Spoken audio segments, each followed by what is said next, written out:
Hello everyone, welcome to the Shelly's channel. For today's episode, I'm gonna be showing you how I make soaps from natural ingredients like coffee, oats and honey, cucumber, watermelon, and other natural ingredients.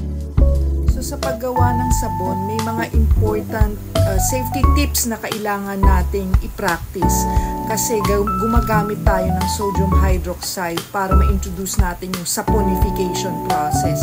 So kailangan nating mag-wear ng gloves, kailangan din natin ng eye goggles kasi kapag hindi tayo maingat, maaaring matalsikan yung mata natin at maaaring tayo mabulag. So napakahalaga nitong safety process na to sa paggawa ng sabon. And then later on, you'll see me also using a towel to cover my nose para hindi natin malanghap yung fumes that will be coming from the lye solution. So what I'm doing there right now is that I'm calculating or I'm trying to look at yung recipe that I did. Kasi you can do your own recipe, guys, using the soap calculation that can be found online. Pero of course, bago mo magawa yun, you have to understand yung proseso ng paggawa ng sabon. May mga trainings, may mga tips na kailangan nating maintindihan. So, ito guys, ang ipinapakita ko sa inyo ay, because ang gagawin nating soap ay coffee soap. So, nag-brew na ako ng coffee the other day and then i-freezer ko siya para ma-preserve yung coffee. So, yan. I'm trying to weigh. So, meron tayong around 455 grams ng coffee that will be turned into liquid. So, what I'm trying to do, kinakalculate ko exactly kung ilan pang grams ang kailangan na water para ma-complement natin yung kakulangan doon sa coffee na magiging liquid.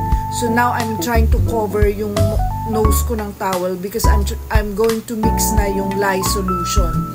So yun, ito yung pinakakailangang maingat tayo sa pagproseso. So ito tinitimbang ko yung kasi in making soaps guys, kailangan exact amount. It's also like baking.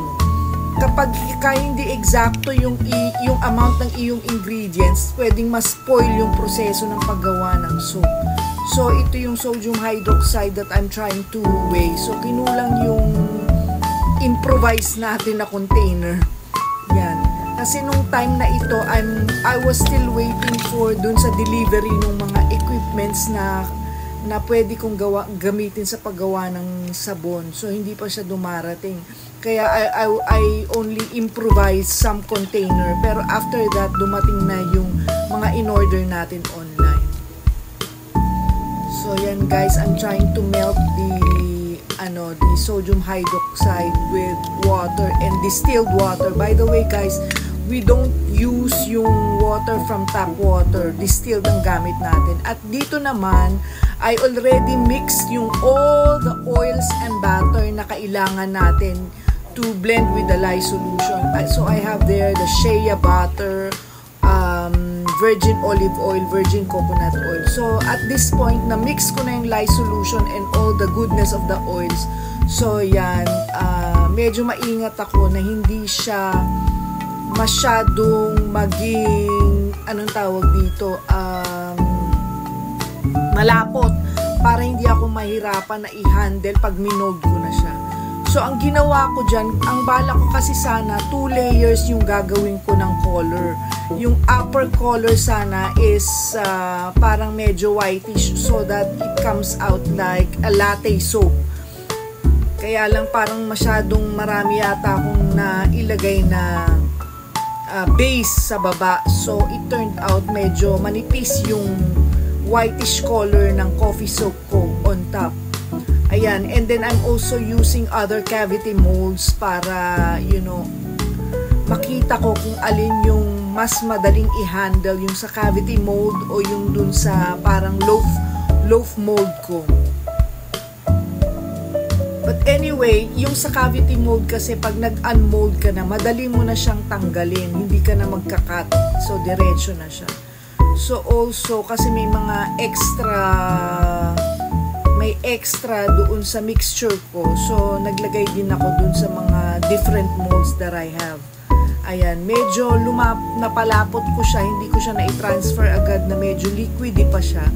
So, kaya may lagpas-lagpas. Kaya mas madali kung medyo liquidy pa yung soap nyo na ilagay doon sa mga molds para mas madali siyang i-handle. But anyway, it turned out nicely naman afterwards. Actually, I'm very proud of my coffee soap. So, yan. Ito yung isang way. Pagka-liquid yung soap mo, mas madali siyang i-pour out dun sa mold. So, this is how, ito na yung the following, I think after 3 days na, I was already able to cut yung mga soaps, pero pinapolish ko lang yung mga edges. So, sometimes I also use peeler, but hindi ko makita yung peeler ko at this time. So, I use a knife para i-polish ko yung mga gilid-gilid ng soap. But I am very proud of my coffee soap kasi marami siyang nagkakagusto. May mga iba that they said, ito yung cut ko na for samples. Yan, for samples yan. Yung mga edges na hindi tama sa sukat. So yun, kinat ko and nilalagay ko dyan. And this is what I give out to friends, family members. Pero sometimes nagbibigay din ako yung mga buo na cut, yung nice cut para ma-experience nila yung you know, how good the soap is. Meron akong mga friends na sabi nila ay, you know, nagda-dry yung kanilang pimples. Okay? So sa akin naman, gustong-gusto ko siya kasi, you know, I feel so cleansed. I feel clean after taking a shower. Tapos yung moisturizing na naiiwan sa balat. So I like it so much. So ito rin how I do my packaging. Yan. And then I put my own label as well. Pero of course kapag medyo madami na tayong sales, i-improve pa natin yung ating packaging. So, thank you very much guys. I hope you support me on my small business and enjoy my soap. Please like and share.